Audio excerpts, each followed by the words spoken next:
We're all here, so we'll call the meeting to order. We'll start with the Pledge of Allegiance. I pledge allegiance to the flag of the United States of America and to the republic for which it stands, one nation, under God, indivisible, with liberty and justice for all. Okay, so I'd like to welcome everybody to the September meeting of the Union Township Planning Commission. We just had the Pledge of Allegiance. Roll call, please. Squartrito. Here. Bradshaw. Here. Brown. Here. Hayes. Here. Lapp. Here. McDonald. Here. Over. Here. Shingles. Here. Waring. Here. We are all here. Thank you. Next item is approval of tonight's agenda. We have a brief agenda tonight with one business item, new business item. Are there any other items that anyone is aware of that needs to be on tonight's agenda, or any other issues with the agenda? Move to approve. Second. Motion by Olver, second by Shingles to approve the agenda as prepared. Any discussion? If not, all in favor, please say aye. Aye. Any opposed? Okay, so our agenda is approved. Next item is approval of the minutes. We last met on August 19th. So you have those minutes in your packet. Are there any corrections to the August 19th minutes?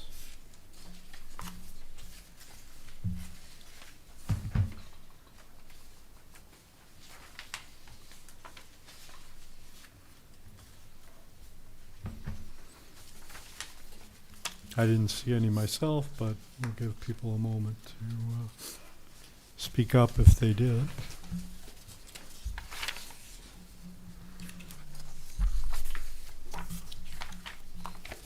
Move to approve.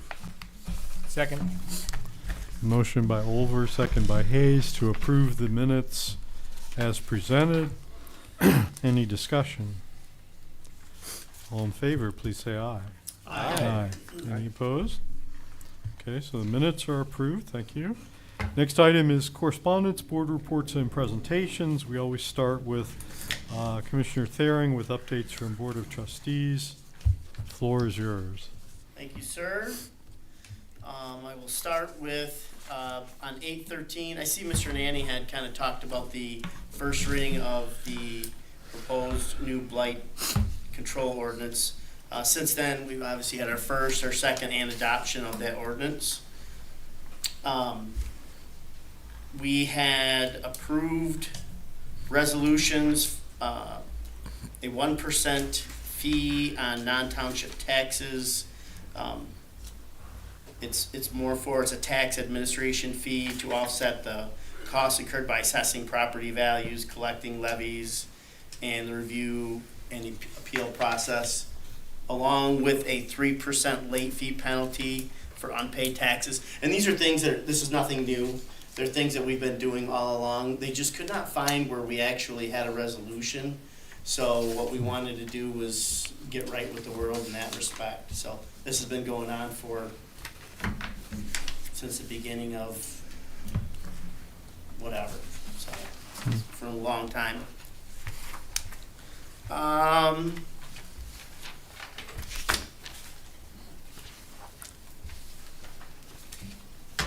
We also, on 8/27, had our individual performance review of the township manager. So if you're interested in what the board is thinking and feels about the township manager, I recommend listening to that, where we go through as a board. There's several questions that were asked. We grade him on a scale of 1 to 5. And based on our individual scores, sometimes we may have something else to add to that. So it's a worthwhile, it's not very long, but it's worthwhile. And then what we do is we take all of that and do the math on it so that we have one collective review for the manager. And we'll do that. I don't know if that's our next meeting or the following meeting. It's coming up soon, so it's all part of the manager's review. That was on 8/27. And last but not least, we had our introduction and first reading to a proposed park ordinance update. So that's where we are. Did you say park A ordinance? park ordinance update, yep. I think it just kind of,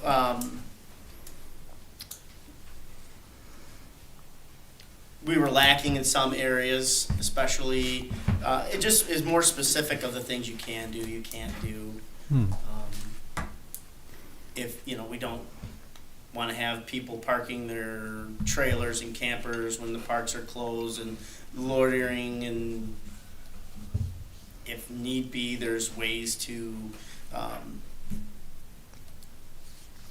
fines for that if need be, kind of one of those things, so. And Mr. Nanny, I don't know if you have anything to add, I'm not really going into great detail about that, but. And I think the one thing I would add is that there was, it was necessary to make some changes to the Parks Ordinance to improve the ability for local law enforcement officers to be able to enforce our ordinance in parks, things like trespassing after hours and other activities that might require intervention by law enforcement. Our 1994 Parks Ordinance, which is the current one in force, it was not up to date in terms of the language that needed to be there related to enforcement, so that law enforcement personnel could be involved. So the new one both addresses that from a legal perspective. Our township attorney provided the updated language we needed, and also makes clear that the various law enforcement agencies that have jurisdiction in our area, including the tribe, because this is part of the Isabel Indian Reservation, so the tribe has certain jurisdiction, that they have the ability to enforce our ordinance. So that language is now clear and explicit in the proposed version. I'm all set, sir. Okay. Thanks, Mr. Any Nanny. questions from commissioners for Commissioner Thering on Board of Trustees related matters?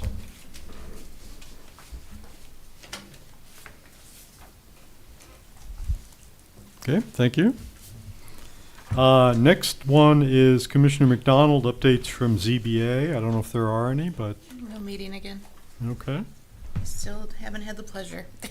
Do y'all ever drop each other a line just to say hi and keep in contact? I haven't even had any correspondence. The only correspondence I've ever had is when Tara would let me know that it was canceled. So that's as far as my toes been dipped into the whole thing. Okay.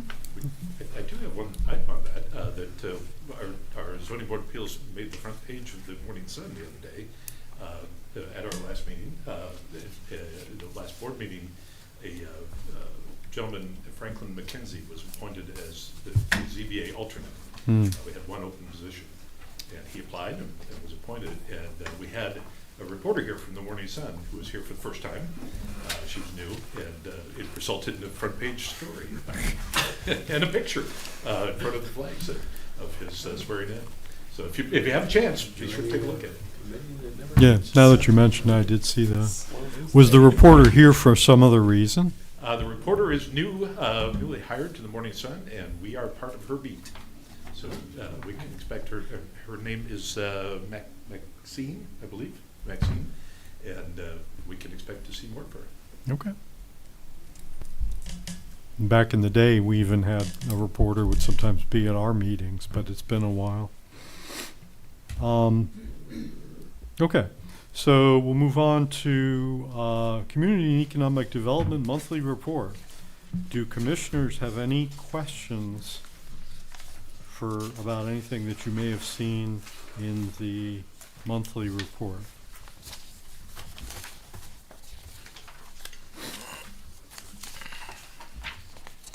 Let's give folks an opportunity to ask if they've spotted anything that they're curious about.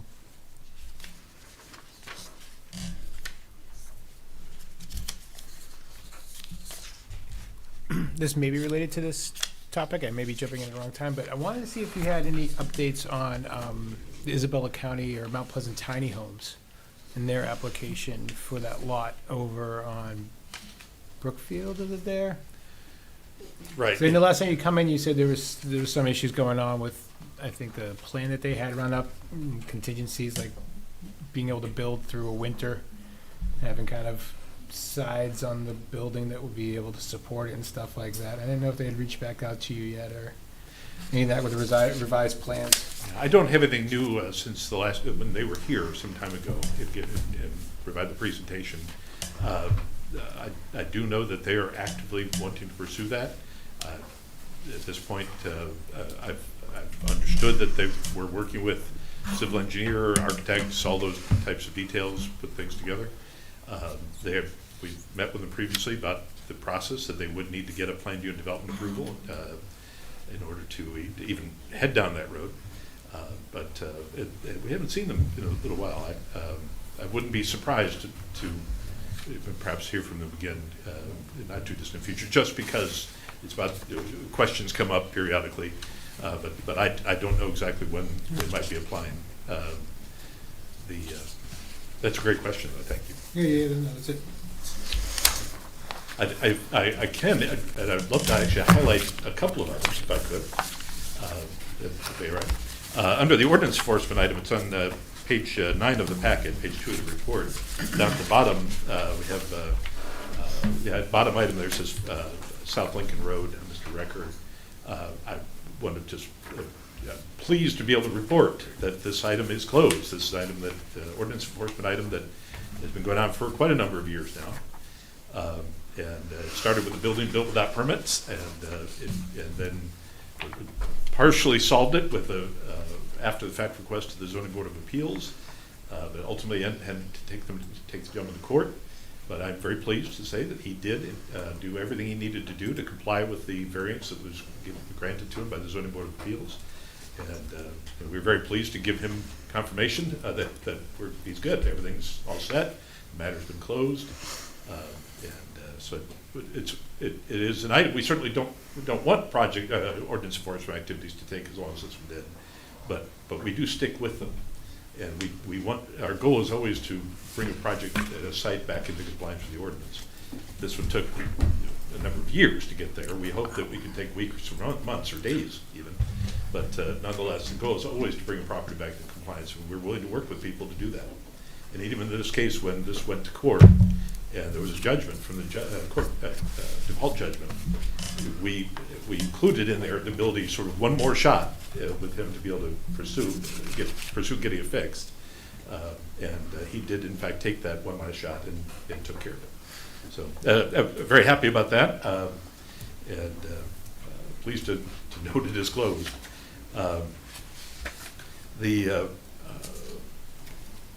Just one other item. It's kind of tucked in on page 5 of our report, page 12 of the packet. We had a meeting with the new owners of the Prestige Center Assisted Living Facility. That was our first plan unit development project. The folks that owned it never started the expansion that they received all their approvals for. They had everything but a building permit. They never started. They did in fact choose to sell the property, so we had a very nice meeting with the new owners to help them to understand where they are, and help them understand that really all we are looking for is building permit to move forward with that expansion. Just make you aware that we do have new owners over there. The other item is not in our report. It came in after Leslie mentioned that we do have a final site plan application for the Mid-Michigan College Event Center facility. And that's currently under review based on what Peter has told me. It does look like it will be something we can approve administratively. So far in his review, everything's turned up just as it should be. But just want to let you know that project is moving forward. Good. So the infrastructure issue there was addressed? That was in process as well. Let's call it, those details are being worked out. Yeah. I'm not party to those conversations directly. I don't need to be, but my understanding is that they are satisfactorily moving along. Good. Any other questions on the monthly report? I'll just say briefly, the fitness court studio looks like a nice possibility if that were to come to pass at Jamison Park. It'd be a nice addition to Jamison Park. Is that a similar to design to what we have here in McDonald Park? It is, it's essentially an extended version. This one has been called the outdoor fitness court. The studio is basically doubled size. It has a fitness court like this one does, and then the other side of the wall, where our wall faces the road, on the other side of the wall in this fitness court studio, it has an equal size space that has the same kind of padded floor, but no equipment in there. So it's designed for classes, Pilates classes, or for unstructured fitness activities in there. It is newer. That was not an option when we worked with them in 2022 and 2023 on this one. But it's something that they have had many requests for, and so they've added that as a design option. And it seemed to be a very good fit for Jameson Park. Great. Do you see this as a facility that could be used in coordination with the Commission on Aging next door? Because I know that they have 2 fitness rooms inside there that they schedule classes for, and I can imagine a great piece to try to, bridge 2 units together would be to try to get them over there and running that. I don't know if that's something that we'd be open to after putting it in. Yeah, certainly. We had a number of folks that have asked about having classes. We're certainly welcome people to do that. We don't have any organized recreational programming at township level, but we're happy to work with folks on that, and Commission on Aging certainly is always welcome.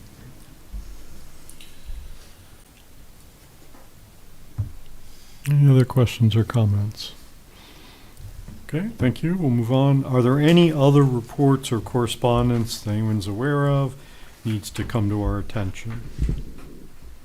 I see you had a bunch of flyers on your desk about various upcoming trainings and sort of stuff, so you can have a look at that on your own. Okay. So we'll move on. Next item is the first public comment of the meeting. We always have a public comment near the front end. It's on items that are not on tonight's agenda. If anyone would like to address the Planning Commission on a non-agenda item, they're invited to do so at this time. Just give us your name and address for the minutes, and limit at least your initial comments to 3 minutes. Public comment is open at 7:17. And I don't believe we have anybody online. Okay. And folks are here for other purposes, so we'll go ahead and close that back up. There'll be an extended public comment towards the end of the meeting. So we're ready to move on to our new business item. We have a pre-SPR 25-05 preliminary site plan application for a new accessory building and expanded parking at the Sacred Heart Academy Athletic Fields, 4245 South Lincoln Road. We will hear from Township staff first, then we'll hear from the applicant, then we will review the site plan and take our action. Well, thank you. Everybody should have a copy of our report dated September 9th. This is for the Sacred Heart Athletic Fields, just down the road, just south of us. We're proposing the indoor batting facility. It's a nice addition there. So it's an interesting site because they access it indirectly from the building and property to the north, next door. This has been a pattern of activity for many years. So they're proposing essentially to do a sort of a combined parking facility. Some of the parking is on the neighboring lot. So we can talk a bit more about that. But it's an interesting project, interesting piece of property. It is what our ordinance calls a non-conforming site. We talked about that before. That's added to the ordinance that allows you as a planning commission to review and take action on a site plan that doesn't necessarily bring the property up to every current standard, as if it was a brand new vacant lot being developed. But instead, it more narrowly focuses on certain key changes or improvements, public safety deficiencies being the first one, and then just asking for a menu of things to be done, asking for at least 3 things from a menu of choices to be taken care of. In this case, the applicants more than met those standards, so what it means is there are some things you don't see. In this case, we're not talking about landscaping improvements, for example. That's not one of the items that they want to pursue. So our focus is a little narrower for changes to existing sites like this. We did find overall, the plan, we're happy, pleased with the plans. There are a number of details that need to be taken care of. One is really the sidewalks. This is an area that it does not have a sidewalk along Lincoln Road. It is an area where it is eligible for requests for temporary relief from construction. The applicant has put that request on the plan, so if you do approve the preliminary site plan, you would be approving that request for temporary relief. We have asked them in our report, page 3 of our report, page 31 of the packet. You see up at the top a couple of bullet points there. The first one is we simply asked them to make sure to include the reason that references from our adopted policy for this, that the Board of Trustees adopted. We've recommended a reason which is completely valid for this site, because there are no sidewalks along this stretch of Lincoln Road. So we would ask that be included on the final site plan. And then we also ask that the connector, the sidewalk connector from the Lincoln Road sidewalk shown on the plan, coming into the site to the building, be added, because that is also part of a requirement of our sidewalk and pathway ordinances, that connector from the public sidewalk be provided as part of these development projects. It also would be part of the relief. Relief from construction would apply to that as well. We don't need the connector if there's no sidewalk out front. But both need to be on the plan, and both need to be part of that request for relief. So those are details.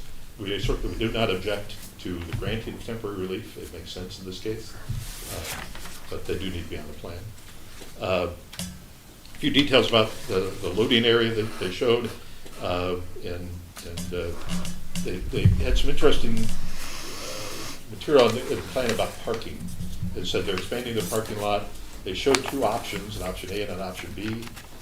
The option A is not anything that can work. It's not really a safe layout. It creates some potential safety challenges for between motorists and pedestrians in that space because of angles and curves and such. We're very comfortable with option B. It does do the job. It's not a perfectly straight line coming off the neighboring site, but the adjustment of the angle is such that creating safety or visibility issues, and it also creates with the loop around creates the space for emergency vehicle access to the batting facility, which would be important. So we recommend that option B be used. As I said, this is involving the neighboring property, so there will be requirement for signed and executed shared parking agreement between the two property owners. There's language in our ordinance that talks about what that needs to look like. They may even have something already, and if they do, we could work with that. But if not, then we'd be looking for an agreement to be executed. And then also the cross-access easement between the two properties. That there actually needs to be an easement there that shows that the Sacred Heart has the right to access the neighboring lot, use the neighboring lot for access. So if there is no existing easement, we would need that to be provided, and with that, it recorded on both properties.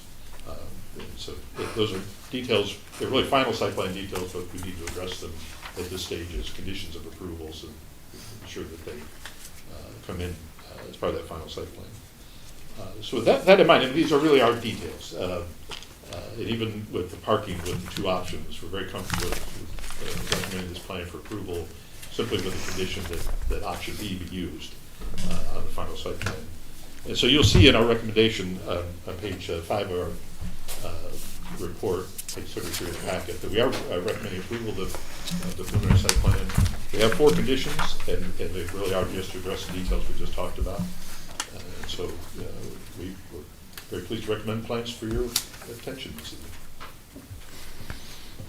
Are there any immediate questions for Rodney from commissioners? How long does the temporary relief for the sidewalk last for?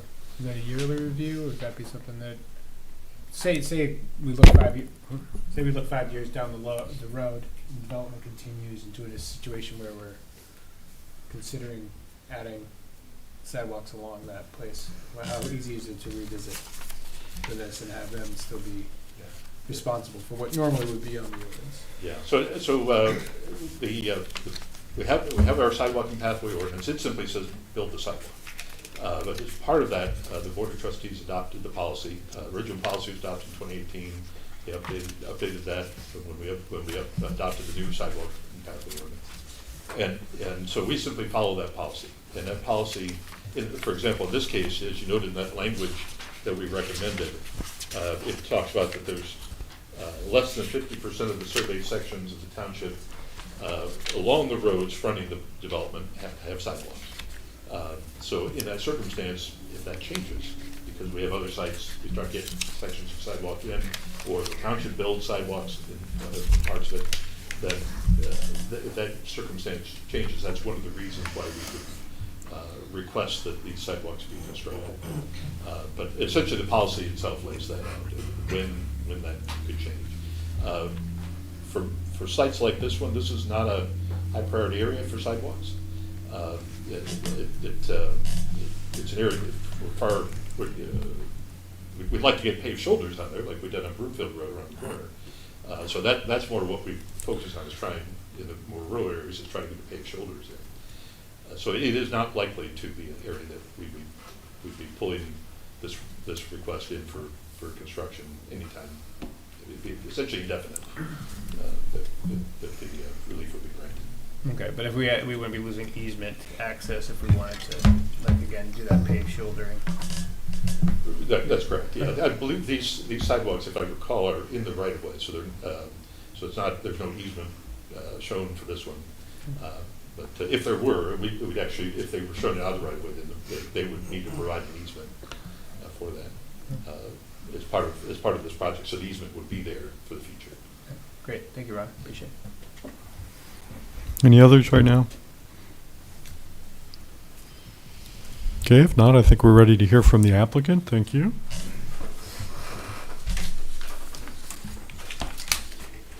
Good evening. My name's Tim Beebe. I'm with Central Michigan Surveying and Development. I'm here on behalf of Sacred Heart Parish, who owns Sacred Heart Parish of Mount Pleasant, who owns the Sacred Heart Academy athletic fields, which are out on Lincoln Road.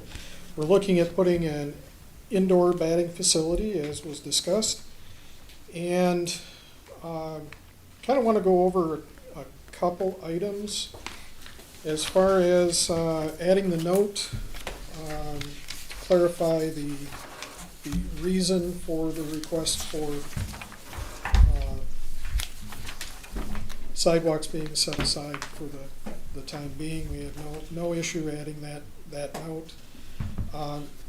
Adding the 5-foot walk from the public sidewalk several hundred feet up the hill to the site, we do take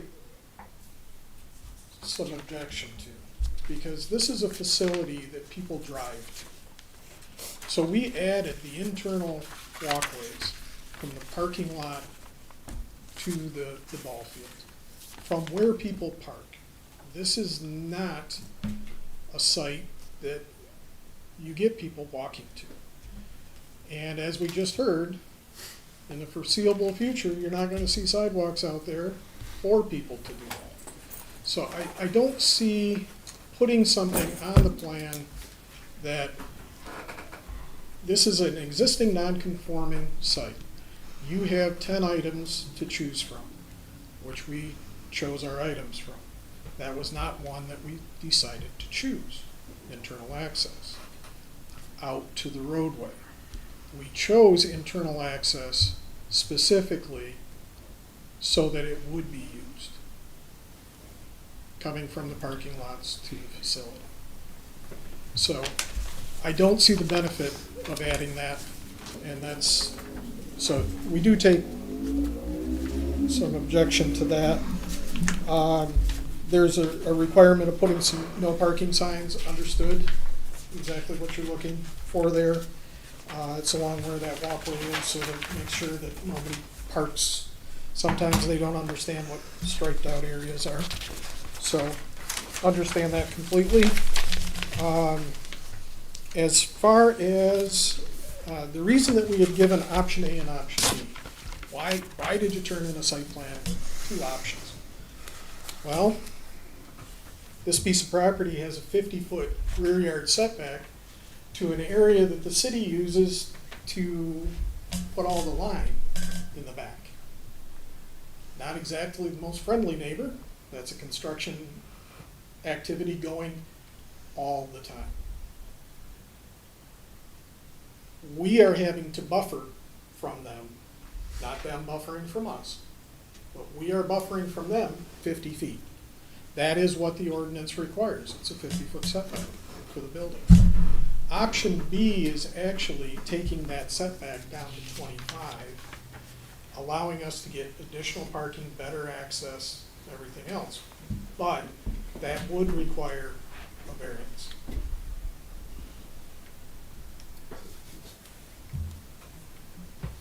So I just want to make sure that we're all on the same page as we're going through this. I would love nothing better than to take your approval tonight, if we can, and say that we're approved and we don't need to go for that variance, but I'm not sure that that's the case. So, and perhaps I'm wrong on the setbacks, but from what we saw, we had this zoned as R1 area, which, okay.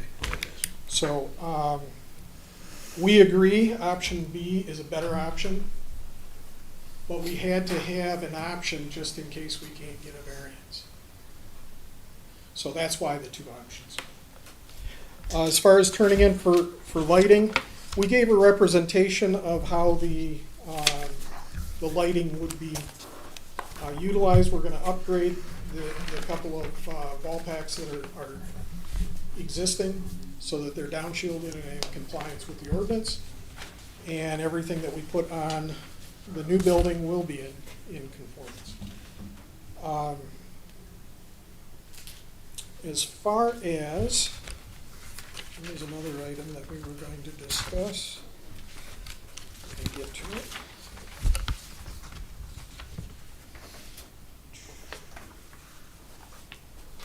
Don't you hate when the train falls off the track?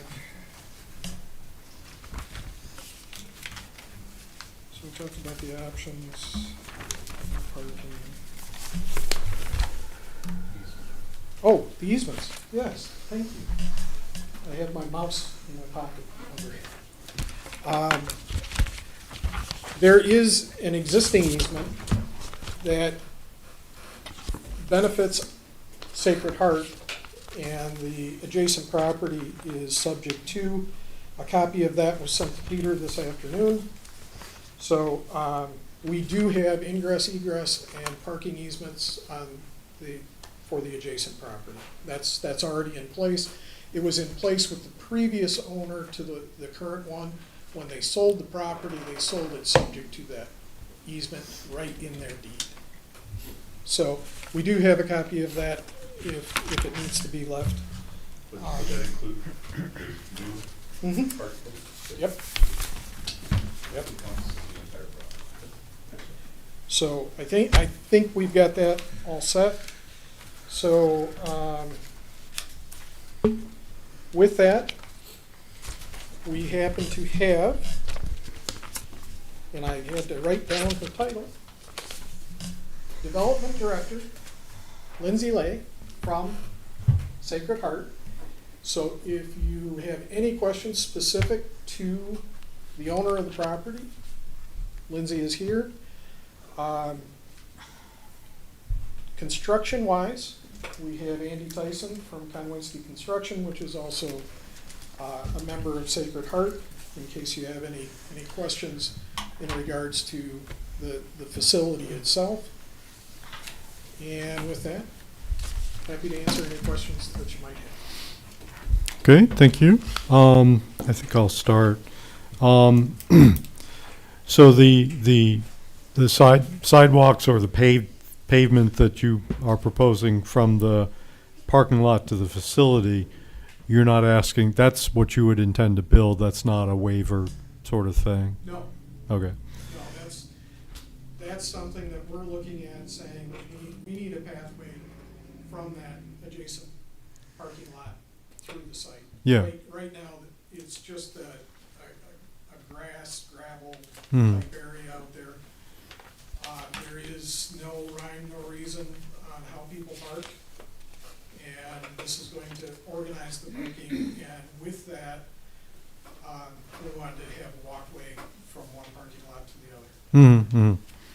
Now, on your point about the suggestion about building a sidewalk from Lincoln all the way in, I understand your argument, but I want to also clarify that the assumption is that that would be deferred until there's actually a sidewalk on Lincoln.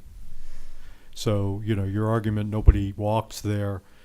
One of the reasons they don't walk there is because there's no sidewalks. And so if there were ever a point at which there was sidewalks out on Lincoln, then perhaps it might make sense to have that lead in. Is that correct? It wouldn't be, there's no conception of having someone build a sidewalk from Lincoln in if there's no sidewalk on Lincoln. Is that right? That is correct, yes. Both the sidewalk along Lincoln and this connector going in there would be part of that temporary relief. One thing I would note, Mr. Beebe mentioned that the non-conforming site section, and that's a very useful section. We're very happy it's there, and we can narrow up our focus, but that only applies to the zoning ordinance requirements. The sidewalk and pathway ordinance is not a zoning ordinance, just like our stormwater management ordinance is not a zoning ordinance. And so it applies no matter what. The sidewalk and pathway ordinance simply applies. We can't say that the non-conforming site section allows us to ignore an ordinance that's outside of zoning. So that's why we have this policy, this temporary relief of construction. That's how we address this issue. Yeah. So what sidewalk and pathway ordinance itself says is that a sidewalk must be constructed along the frontage of the property, either within the right-of-way or within an easement. And a connector needs to be constructed from that sidewalk out front into the property, into the building, basically, to create a pedestrian access to the building. I don't object at all to Mr. Beebe's argument that people come to this site driving. Of course they do, because there's no sidewalks, because most people are coming from all around the area to enjoy this site. As I said, I don't expect that this is an item that'd be called in anytime in our foreseeable future, simply because this is not an area where we're expecting to have sidewalks built in the near future. And that's why we have the policy and why it was written the way it was, to allow for this temporary relief. But it does need to be shown on the plan so that we can then, it becomes part of what the relief is granted. I understand it's a long section. They proposed to build this building at the back of the property. If it was built up close to the road, it would be a shorter connection. But it does need to be shown on the plan at a suitable location, and then simply it becomes part of the temporary relief that's granted. I apologize because I was trying to do two things at once while you were talking, but I just want to be clear. Is it your position that a sidewalk from Lincoln into the building is required by some aspect of our The rules sidewalk and and regs? pathway ordinance requires both the sidewalk along the road and the connector going into the property to the building or whatever the activity. Both are required under our ordinance. Right. What is the applicant's recourse once we get to that point? If sidewalks magically appear and we've got to enforce this thing, that's a lot of sidewalk to ask somebody to retroactively come in. Right.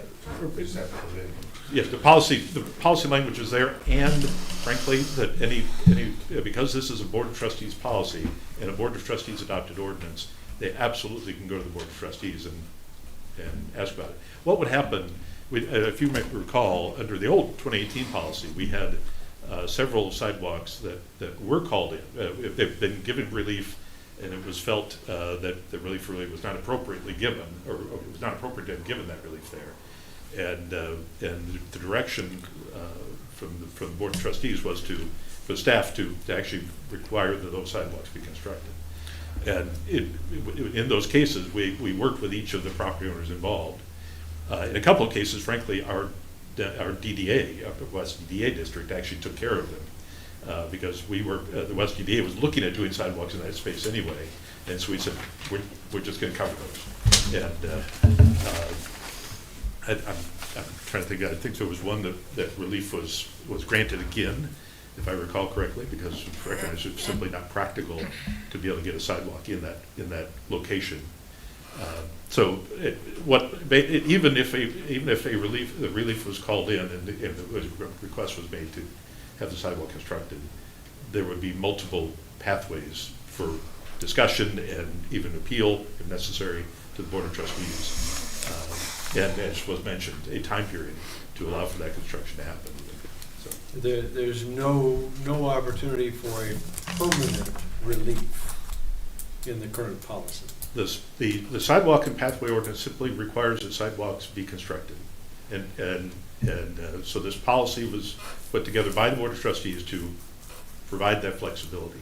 The challenge, it's interesting, zoning is an interesting creature that we have some ability under zoning to we create districts. You know, we can allow, in one district, we allow a lot of activity, high-rise buildings and such. But we can zone a different property, as long as we do it per plan, do it in a reasonable manner. We can say, nope, all that can be is farmland. So we can have different things allowed and prohibited in different areas based on this long-term plan. With a regulatory ordinance outside of zoning, like the sidewalk and pathway ordinance, like our stormwater management ordinance, it applies generally across the community. There's none of this districts or this is allowed here but not allowed there. It simply applies generally. And so the policy that was added by the board to provide this ability to look at sites like this and grant relief. But it's not something where it can be granted permanently because the ordinance is structured to simply require them to be constructed. The sidewalk thing is one that continues to trip me up because it doesn't often make sense to me when we look at this. So it seems to me that that's one that could be revisited by the board in terms of, yes, in certain locations, that makes perfect sense. In a location like this, I don't get it. Even if there is a sidewalk, who's walking out there? Who's walking to the Sacred Heart athletic fields and up 360 feet or whatever it is, up from Lincoln Road? I just, that to me doesn't make sense. And so I would love it if the township could figure out a way to make some more common sense out of the sidewalk and pathways ordinance. If, say, for instance, that area becomes extremely economically developed in the next 10 to 20 years, where there are suddenly residents and people are wanting to walk all up and down those pathways because there are suddenly residents there, then I think there should be a way to get those older pre-existing places into compliance with a new residential area that we may not foresee in our terms, but may happen to our future selves or to our children. I understand that, and I get the if scenario, but at the same time, I don't think you should put undue burden on today's society for the future of maybe someday somebody will want a sidewalk here. So I have a question Maybe regarding someday that. Somebody else can put that sidewalk in. So I have a question for Rodney regarding that. Sorry. So to make it clear, from my understanding, the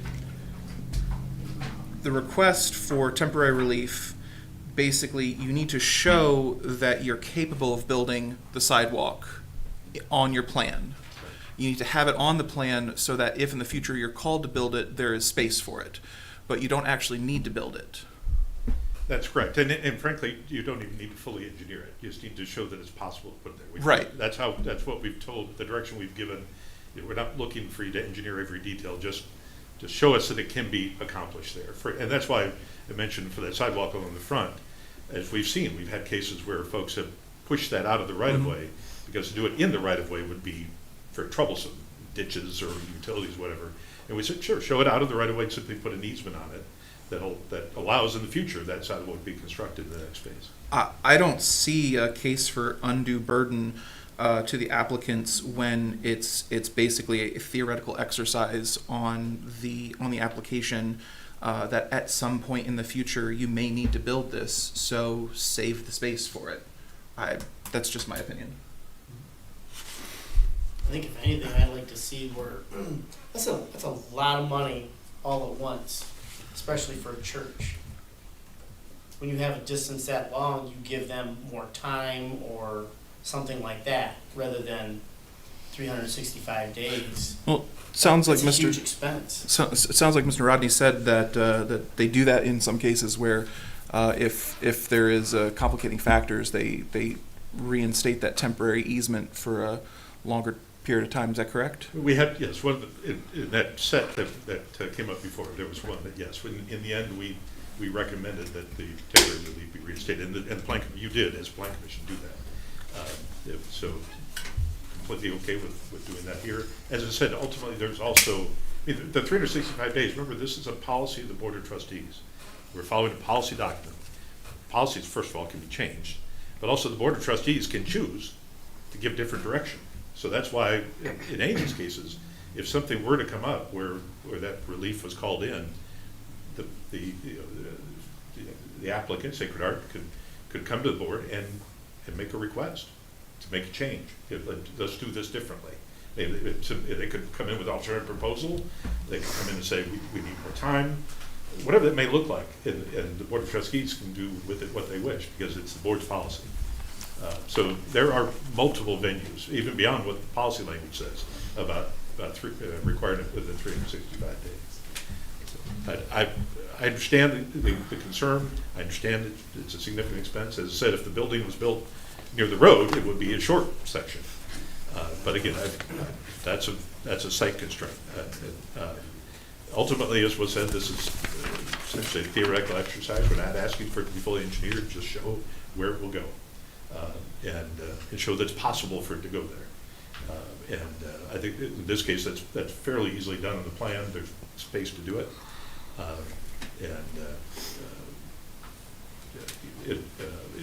One of the interesting things I'll say about the area is interesting. We talked to some people and they say this is rural. I talk to other people and they say this is urban. And there are utilities, some utilities there. Some of the utilities are city utilities. There's some city water there for some property owners. There's some commercial zoning there. The building, the property next door, the one that is used for access to the Sacred Heart fields, is an industrial use. Now that is a legal non-conforming use of that land. But there have been industrial uses there for decades. It's just a different industrial use at the moment, as a contractor's establishment. So we have, of course, commercial businesses around the corner and office stuff right nearby.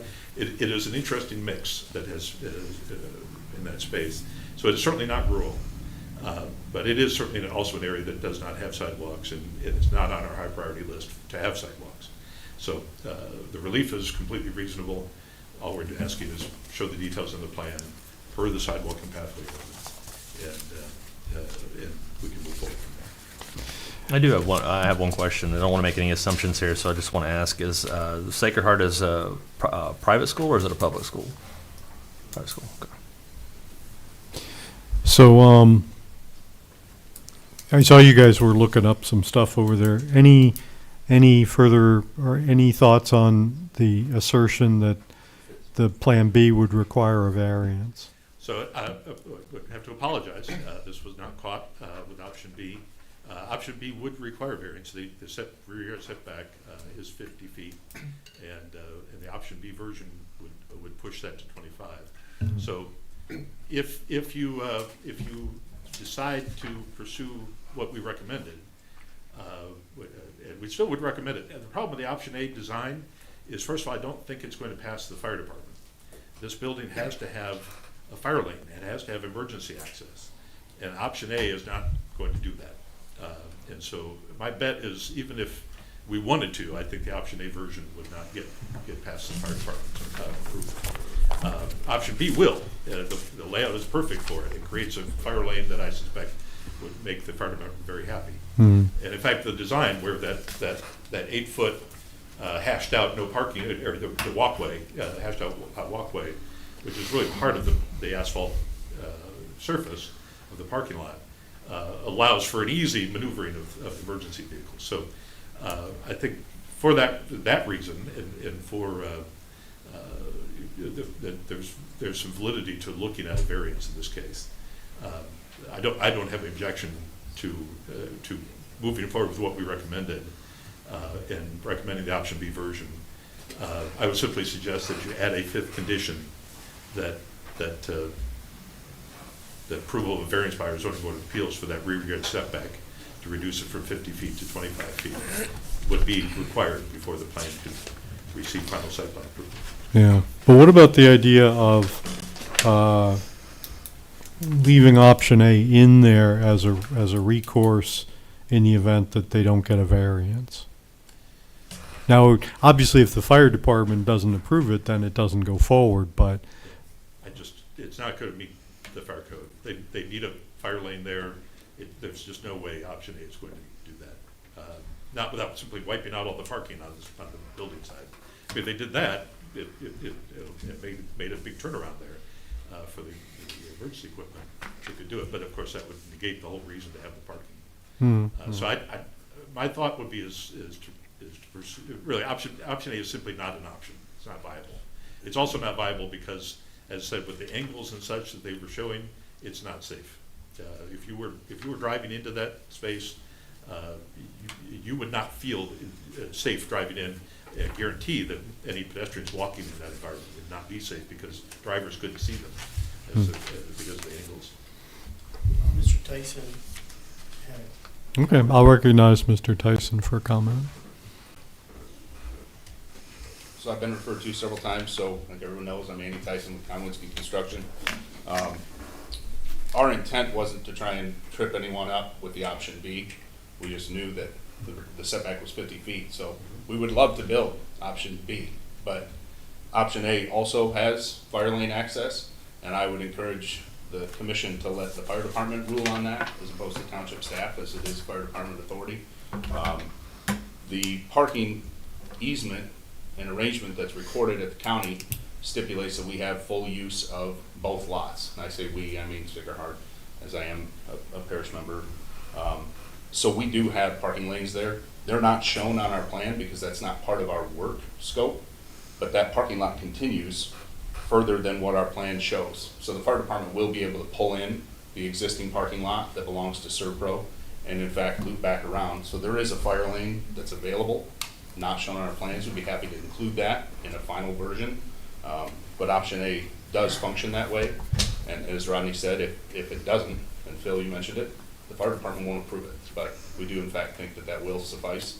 And then, not to dig up the sidewalks again, but we understand the principles of relief. We're requesting relief from the roadway sidewalk as well as the internal sidewalk. If it comes to question, we have to do it. We'll cross that bridge when we get there. We understand the ordinance and what purpose it serves for future development. If that comes to be, then we'll deal with it. Albeit maybe a little bit odd in this instance, but I have no problem going to speak to the Board of Trustees about that in the future.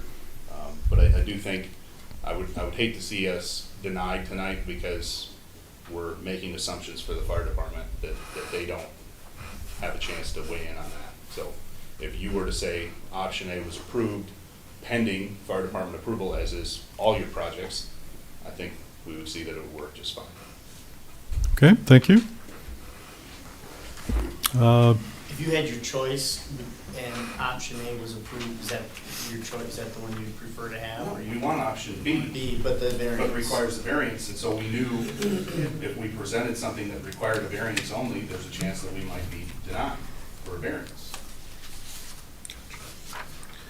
We Okay. concur with staff, option B works much better, we all prefer it, but unfortunately, we can't go to the ZBA to get that variance first, we have to come to This up, when we have conditions like this, we try to set it up so that the applicant can submit a final site plan that addresses all the conditions, and it could potentially be approved administratively. Because it meets all the requirements, including any conditions you had placed in the preliminary plan.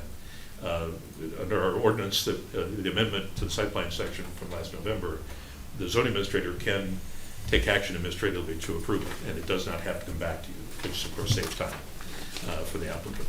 So we try to set things up so that's a possibility, and that's one of the reasons why I recommend including the option B item.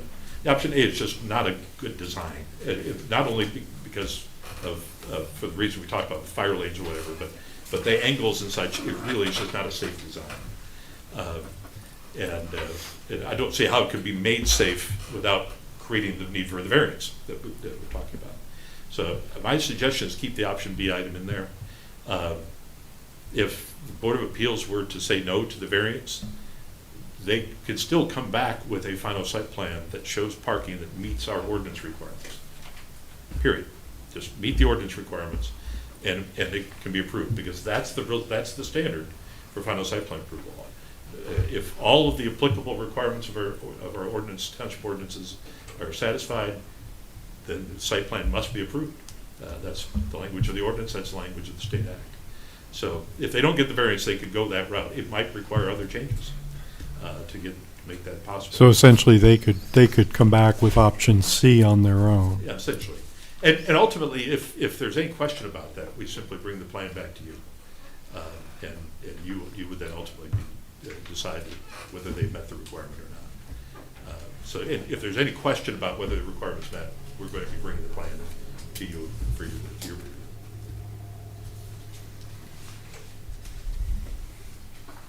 I have a minor tangential question related back to the sidewalks, but in a different context. I'm not familiar on all of the sidewalk ordinances. Is there any language that says that the internal sidewalks have to be connected somehow? Because I noticed that on a lot of other site plans that we've reviewed. Is that a requirement, or is that just a nice to have? No, it's a requirement of the sidewalk and pathway ordinance. So that internal connection be provided from the public sidewalk. Well, no, I meant like the internal sidewalks themselves. Like, do they have to be like? Can you have a sidewalk here and a sidewalk here that are not connected but are completely internal?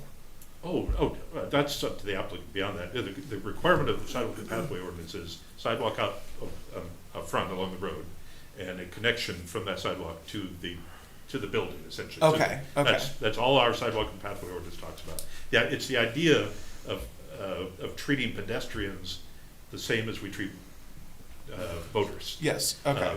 That the same direct connection is available both ways.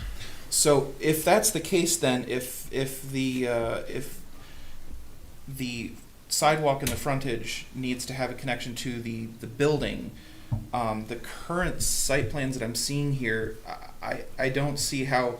Like, I can see how it's possible to connect the current sidewalk to there. Like, you can either go behind or in front of the main baseball field there, but I don't see how they're able to connect that then to the front of the building, because there are a number of parking spaces in the way for that.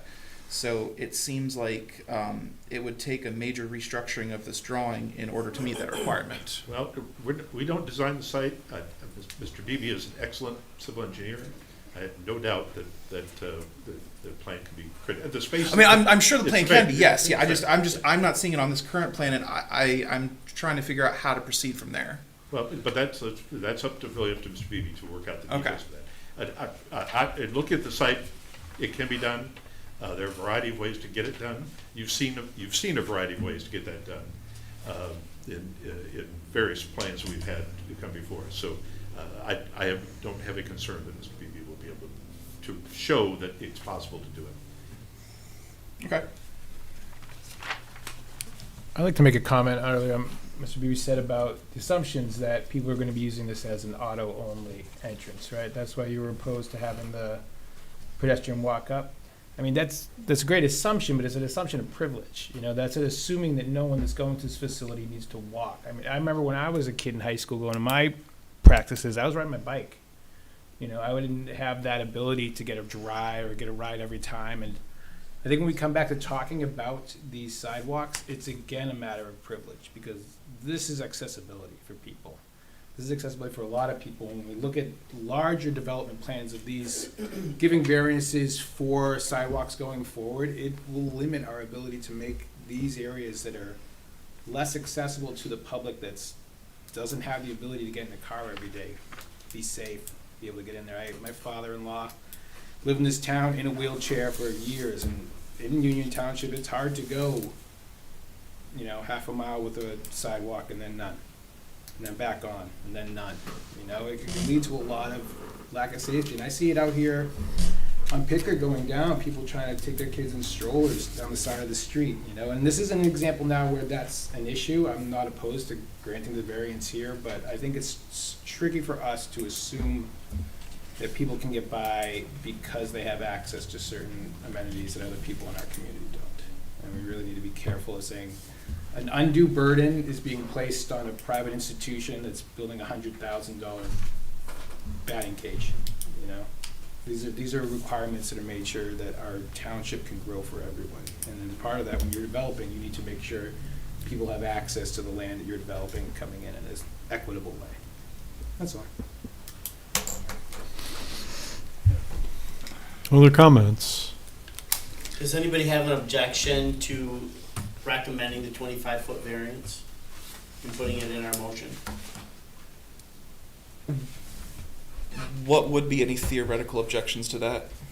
I mean, I guess, so they mentioned, or you mentioned, or they mentioned that the 50-foot setback, it's designed for the residents on the other side, but that they appreciate it more because it's construction over there. So, Well, it's actually residential setback for the zoning district. So the idea normally would be that's your backyard, minimum Right. big backyard. In this case, the property on the other side is City of Mount Pleasant. It's a utility site, and it's essentially an industrial site in terms Okay. of how they use it. So So there's not, it doesn't sound like there's gonna be any residential over there at all. Right. It's just, it's always Gotcha. gonna be utility construction. is there noise emanating from the City of Mount Pleasant site that could intrude on them? that's, you heard Okay. from Mr. Beebe about that, yeah. Okay, so, Not just noise, but it sounds like dust and smoke potentially. Yeah, I mean, they're hauling lime out of there Oh. every day. That's contaminant. So you're looking at there have to be remediation or partitioning if we're doing this 20-foot variance versus the 50? Is it subject you guys more to that lime dust or anything like that to the kids? That's not what we were getting at. No, I'm just asking. You might not have been getting at, but I'm asking if if having a lower variance or is offset from that does expose kids to more exposure. I'll Looks like the recognize, center fielder would be in the most trouble. I'll recognize Mr. Tyson for a brief comment. The building design intentionally left out windows and doors on that facade. We don't find that activity to happen very frequently. In my 42 years, and most of them having been involved with Sacred Heart, I've been out there for hundreds of athletic events. The city closes up shop pretty regularly at 5 o'clock. So games are going on after the activity is ceased. They don't work that facility during the weekends. Weekends, yeah. Tournaments aren't an issue. So we personally, as the applicant, have no objection to that concern. It was something we considered, but felt like it was a non-issue for us. So I appreciate the comment, but we feel like we've addressed that. That would have been a concern to me too. Good to know. Thank you.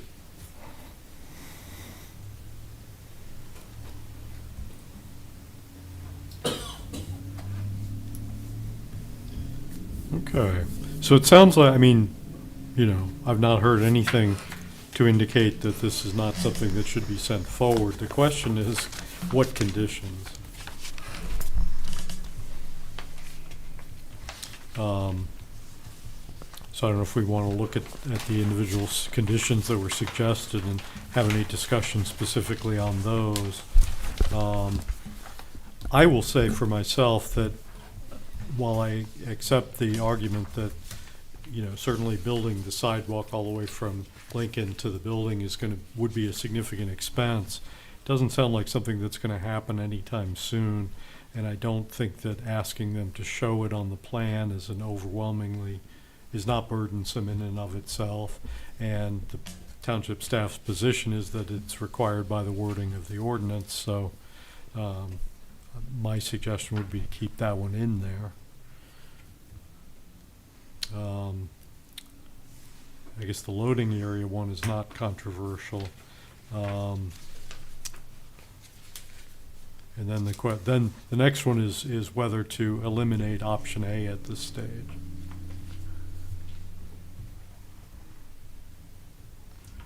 We don't No, actually eliminate have to it? mention anything about option A, so we're not really eliminating anything. Yeah. We're just not gonna talk about it. Well, the third condition, as proposed, the third condition would eliminate option A. Oh,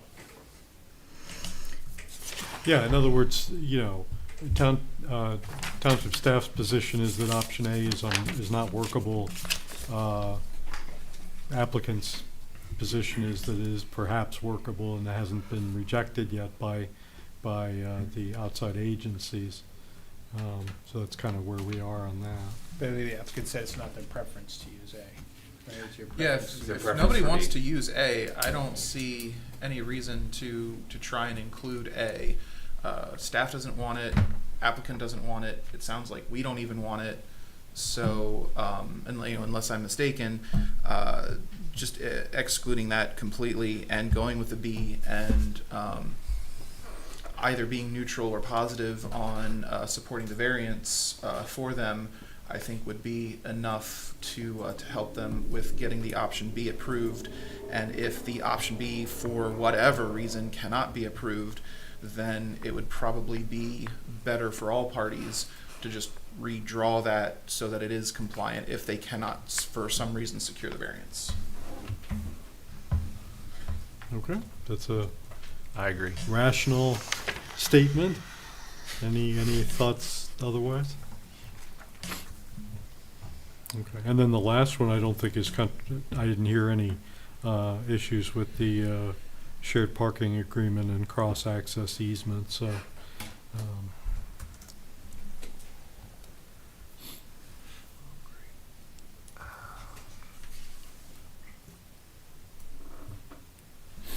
So I think basically we should discuss crafting up language for a fifth condition regarding the variance and our recommendations for that, so that we can put a motion to vote. Okay, you want to suggest one? I drafted something, which I would be happy to Please, share. by all means. Look at that. And you can tell me, Rodney, if this needs to be more specific.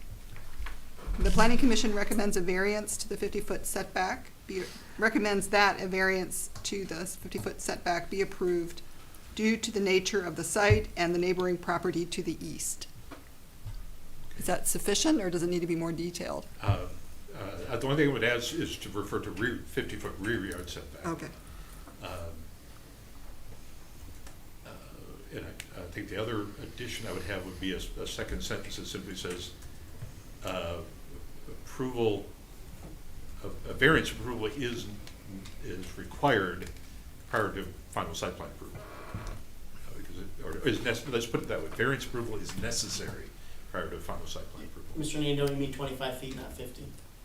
Well, the rear yard setback is 50 feet, so it would be You're asking a variance to of- that. Oh, yeah, Oh, I okay. see. Is it important to include that, 25 feet in that, so that A variance from 50 to 25, or does that language not I matter? would simply say a variance from the 50-foot rear Okay. yard setback. That way, if it turns out that 26 feet is what you need, or 24, we don't want to be Okay. specific. Doesn't lock you in, gives you a little wiggle room. But I do think the second sentence that a variance approval is necessary prior to final site plan approval will address what we need for the final site plan. And who is it that approves that variance? Our zoning board of appeals would be meeting, so. Yeah, wanted to get that on record. Been on this board for 18 months, they haven't had a meeting yet. This is Yeah. so Should we start exciting. doing I know, more right? zoning boards of appeals just to ensure that the board is getting used? Just keep coming. So this, it would require a separate application. Tell you the property is zoned residential, so this would be the residential application, which is a little lower fee. But it does require a separate application. It does require public hearings. We need 4 weeks before the meeting to get notices out and such. Their next meeting, the October meeting, it's too late for the October meeting, so their next meeting, I think, was November, if I recall. The first Wednesday in November would be the date for it. put it right there. Is that because of the posting? Yeah, time for us to get, because we have to both publish notices in the paper, and then we also have to get notices out in the mail. So we typically ask for that 4 weeks ahead in order to have time to do that. Meet the ordinance, the state law requirements for those postings. Trying to understand the circular nature of the conversation. Is the applicant requesting the variance, or is the planning commission requesting the variance? The planning commission is providing direction related to variance, but the applicant will need to submit their own application for it. Okay, so there wouldn't be a waiver of fee in this, in that we seem to be the ones recommending that? No, we can't request that variance. It has to come from the folks that control the property. So there's such a thing as right. township or commission initiated rezonings, but there's not such a thing as township or commission initiated variances. That's correct. All right. Yeah, it's very, Good the ordinance is very specific on the rezoning, that it allows you to initiate rezoning, Yeah. but not a variance. Okay. When is the ZBA meeting? They meet on the first Wednesday of most months, not every month, but most months. They're scheduled. So to do wouldn't this. isn't that, So- if something went on tomorrow, wouldn't that give you 4 weeks? No, so we, Third? our next meeting is right at the beginning of October. Oh, I thought you said the third Wednesday. No, first. I'm sorry. So it looks like November 5th. Yeah, so I'm sorry. I thought you said the third, my bad. now we can, an applicant can request a special meeting. This is a board that hasn't met in a very long time. We have a couple of members that have never met. So we're gonna have to have a little bit of a training anyway. Each other, So or- my thought would be is we're gonna need a little time to make sure that everybody is ready to hear this. So I would want to really aim at that November 5th meeting, so we can have a board that's ready to do this. But that would mean the applicant would then have a little time to get this application together, get it in, because even though we talked about it, you proposed potentially a condition that provides some direction in favor of it. The applicant still needs to provide their case. They still need to say, here are the reasons why this is the right thing to do, essentially, so that Board of Appeals can review that ahead of time. We always tell the applicant and the Board of Appeals, it's your job to tell the Board of Appeals why your decision, what you want is the right decision. If you simply come in and say, I want a variance, but don't say why, the Board of Appeals is going to deny it. So why should we bother? So they will still need a little time to put their application together and state those reasons. Am I Okay. reading this? I If guess they I'm would ready to request a move to special- vote. I'm Go sorry. ahead. Oh, I'm sorry, No, Jessica. go ahead. You have- If they would request a special meeting, I guess I don't know how much time I'd give them anyway, because of the 4 weeks, but if they, Yeah, it would be, my suspicion is at best we might pick up a week. Yeah. It just is not really worth all right. it. And as I said, on our side, because our zoning board of appeals has not met in a very long time, which is a good thing, but we do need to make sure that everybody is up to speed on what the requirements are. And we do have, like, we have at least 2 members that have never participated in the meeting. I'm sorry, 3 members, yes, I apologize. 3 members have not participated. So there's some training opportunities there. Make sure that everybody has gone through the training that the Michigan Township Association has, that sort of thing. So, Thank you. I'm sorry, Jessica. I was just going to make a motion. Yeah. I move to approve PR 25-05 preliminary site plan for the Sacred Heart Academy Athletic Fields indoor batting facility and expanded parking lot on the PID 14-028-10-004-00 and -004-01 lots at 4245 South Lincoln Road in the northwest quarter of Section 28 and in the R1 Rural Residential Zoning District, finding that the site plan dated August 26, 2025 can comply with the applicable zoning ordinance requirements for preliminary site plan approval, including sections 14.2.p required site plan information and 14.2.s standards for site plan approval, subject to the following conditions. Number 1, revise the final site plan to show an internal sidewalk from South Lincoln Road to the existing athletic fields and new batting facility and update the request for temporary relief from construction to include it, and to add a reason consistent with the Board of Trustees' adopted policy resolution for such relief. 2, add the loading area height, clearance, dimension, and paving materials details to the final site plan. 3, use the option B parking layout with the addition of no parking signage along the east side to help protect the asphalt pedestrian pathway from encroachment. 4, add details of the shared parking agreement and cross-access easement between the two property owners to the final site plan, and provide as-recorded copies of these documents to the zoning administrator prior to issuance of a building permit. And 5, the Planning Commission recommends a variance from the 50-foot rear yard setback due to the nature of the site and the neighboring property to the east. Variance appeal is necessary prior to final site plan approval. Seconded. So the motion was by Lapp, is seconded by Brown. Read the very last sentence again. Variance approval is necessary prior to final site plan approval. Okay. I think you might have said variance appeal, but it says variance approval in your motion. Oh, okay. Should have been, I might have written it incorrectly. Variance approval. Variance approval. Okay. Any further discussion? Does that get you all where you need to be? Well, if we get the variance, absolutely. If we don't get the variance, I think we'll be back in front. Then we get the variance. What do you think the objection would be to a variance, if anything, just from your, Hardship, okay. that's gonna be what is gonna be the challenge of writing this, is what is your hardship? Why not build your building? Why not conform? Why not put the parking down the hill and all the way out to the road? Well, from a practical standpoint, I've gotta try and show that there has to be buffer areas between the ball fields and the parking lot. Otherwise, every car that gets pulled in there is gonna get peppered by a foul wall. So, it's always, variances are always a challenge to show your hardship and why you can't meet the ordinance. So, that's the challenge. So, Thank you. if I may, just to add to that a little bit. So there are a couple of standards that create trouble for things like this. One of them is the need for the variance is not self-created by the applicant or the applicant's predecessors in title.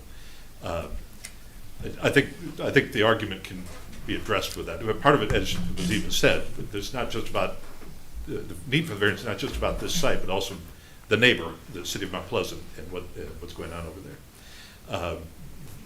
There are elements here with how access to the site is, the indirect access, creates a limiting factor. So that means that's not self-created by anybody that's involved in this.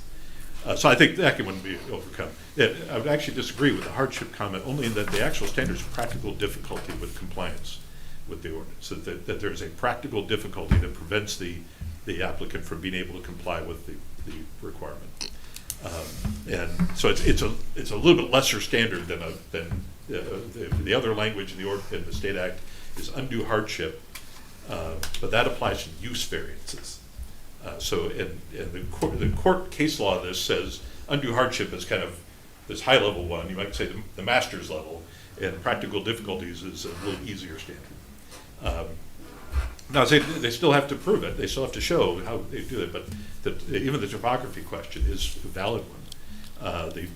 The baseball fields and the need for the buffer areas. These are all things that do create limiting factors. So I mean, we can't prejudge a case. NIVIA can't prejudge the case. But this is one that certainly there are valid reasons to consider a variance. And we do this all the time. Normally we don't do this in a public meeting. We normally do this next door in the conference room and sit down with people and talk about this. And we're happy we help people with these kinds of applications. So if there's a need, we're certainly happy to meet, Peter and I to meet and talk about the application before they submit it. I'm very free with telling people, I think you have a very high mountain to climb to be able to try to get a variance. It doesn't mean you can't climb it, but it's just a very high mountain. These are small foothills. I see this as a very valid case to take to the Board of Appeals for the reasons we've discussed. So they still have to put the application together, but I think they have foothills that they need to get over, not mountains. And it has to go to the Board of Appeals. It could not be granted by the Planning Commission. Right. All right, so we have a motion, it's been seconded. Any further discussion by commissioners on the motion? Okay, hearing none, I'll ask for a roll call vote, please.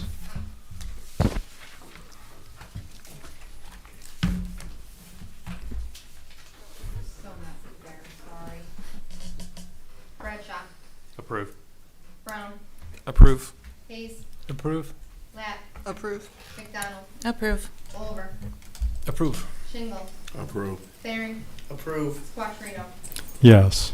Yeah, approving was throwing me off there. Usually Yeah. I. We've been yeses for like years now, and then all of a sudden somebody comes along with an approve. And We just all everybody followed right along. I threw you guys all I along. was trying to decide whether to go with aye or approve. I followed along. That's the verbiage we use in my. All right, so that motion Everett will carried, no longer be called on and first so vote. we'll wish the applicants good luck with their process, and we hope to see the new building out there reasonably soon. We've reached the extended public comment portion of our meeting. Extended public comment is a public comment that's open to any topic, whether it was on tonight's agenda or not. And so if anybody would like to make a public comment during this portion, come to the microphone, give us your name and address for the minutes, and restrict your comments to 5 minutes. If anyone is online, make your presence known. We'll allow you to speak. Extended public comments open at 8:23. There's nobody online. Okay, nobody's online. Nobody's moving towards the podium, so we'll go ahead and close that back up. Extended public comments closed again until next month. We have final board comment. Any comments from board members? Yeah, I just have one, and this is for township staff. I know that the zoning board of appeals the planning commission has no jurisdiction over the zoning board of appeals. Commissioner McDonald was mentioned. I think you've been on that committee for more than a year, and it hasn't met. It harkens me back to my days on the Sidewalks and Pathways Committee before it was dissolved, where we just kept saying, and my point is, it appears that we've waited during a period, and I'm saying we being the zoning board of appeals, because you said there needs to be some training. So this is just a comment of, should we be developing a readiness plan? Because we could be kicking this back a month just because that committee hasn't been trained, as was stated by you, Rodney. And it's just an observation, and I guess to keep people engaged, if nothing else, maybe a training session where that preparedness would be there, and they would be ready to act as soon as there's something that would come their way. And I think today's sole purpose was to make sure that committee had some work, and they do now. So I appreciate the advice on that. We do regularly encourage our board members and commission members, as you know, to take training, and there's various, we share the training, outside agency training information with folks. All of our boards and commissioners have access to the Michigan Townships Association online learning database. But I appreciate your direction. I agree with you that this is one where we did enjoy the lack of need. Yes. Longer than we should have. It will not delay putting them in the next regular meeting. We'll make sure that folks they have plenty of time to access it. The main thing that we'd like to make sure everybody does is that they participate in that Michigan Township Association online learning. There's three videos that are there specifically for the Board of Appeals. Excellent training. I encourage y'all to take a look at it. Of course, there's lots of planning stuff in that database as well, but there's 3 modules for the Zoning Board of Appeals, and so we will remind all of our Board of Appeals members to participate in that, and we'll be also be making sure that all of them have the other material that they need. There's some other written materials that they can look at. So it will not delay, but beyond that, November 5th, we'll make sure everybody's ready for that. Okay, thank you. Okay, any other comments from board members? If not, we've completed our agenda, so we'll stand in adjournment until October.